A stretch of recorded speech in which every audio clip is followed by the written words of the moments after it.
Hi friends, welcome to my classroom. বন্ধুরা, এই ভিডিওতে এই প্রশ্নটি সমাধান করব। এখানে আছে 196 বর্গ সেমি ক্ষেত্রফলের একটি বর্গাকার পিতলের পাত থেকে 4টি সর্ববৃহৎ বৃত্তাকার পাত কেটে নেওয়া হলো। প্রতিটি বৃত্তাকার পাতের পরিধি হিসাব করো। তাহলে প্রতিটি বৃত্তাকার পাতের পরিধি হিসাব করতে গেলে প্রতিটি বৃত্তাকার পাতের ব্যাসার্ধ বের করতে হবে। তো আমি ছবিটা এখানে এঁকে নিয়েছি আগের থেকে।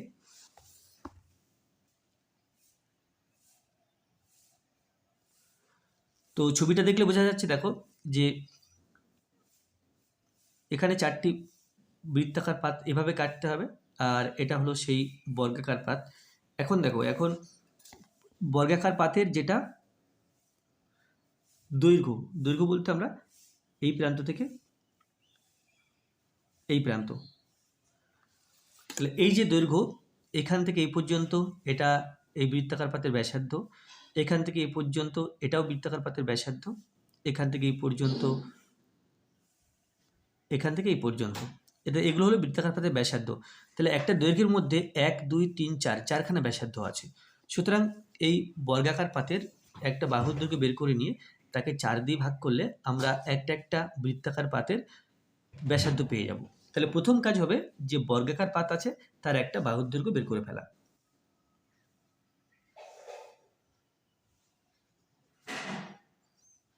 বর্গাকার পাতটি কি দেওয়া আছে এখানে দেখো, বর্গাকার পাতটির ক্ষেত্রফল দেওয়া আছে।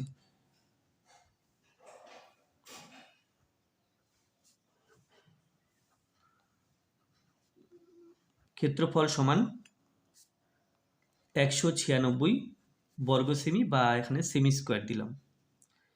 196 বর্গ সেমি বা সেমি স্কোয়ার। তাহলে বাহুর দৈর্ঘ্য, ক্ষেত্রফলকে বর্গমূল করব, তাহলে বাহুর দৈর্ঘ্য বেরোবে 196 সেন্টিমিটার। তো 196 এর বর্গমূল করলে আমরা পাই 14 সেন্টিমিটার।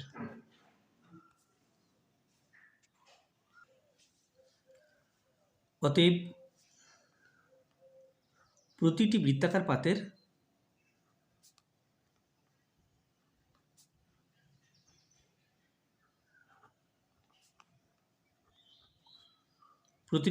পাতের ব্যাসার্ধ সমান 14/2 সেন্টিমিটার, 14/4 সেন্টিমিটার, কারণ 4টি করে ব্যাসার্ধ আছে। 2 দিয়ে কাটাকুটি করলে 7 দুগুণ 14, 2 দুগুণ 4, তাহলে সমান 7/2 সেন্টিমিটার।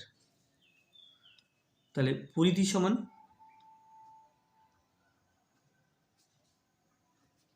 সূত্র 2πr, বৃত্তের পরিধি সূত্র সমান 2 × π ফর 22/7 এবং r ফর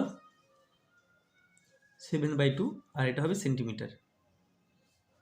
7 7 কেটে দিলাম, 2 2 কেটে দিলাম, তাহলে সমান 22 সেমি। তাহলে অতএব প্রতিটি বৃত্তাকার পাতের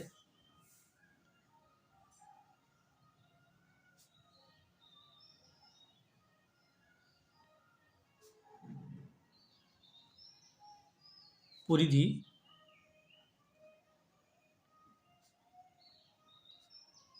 22 সেমি। তো ভিডিওটি এই পর্যন্ত ছিল। ভিডিওটি ভালো লাগলে অবশ্যই লাইক করবে, কোনো প্রশ্ন থাকলে কমেন্টে জানাবে, আর আমার চ্যানেল প্রথমে থাকলে অবশ্যই চ্যানেলটি সাবস্ক্রাইব করবে এবং ভিডিওটি অবশ্যই তোমার বন্ধুদের সাথে শেয়ার করবে। ধন্যবাদ।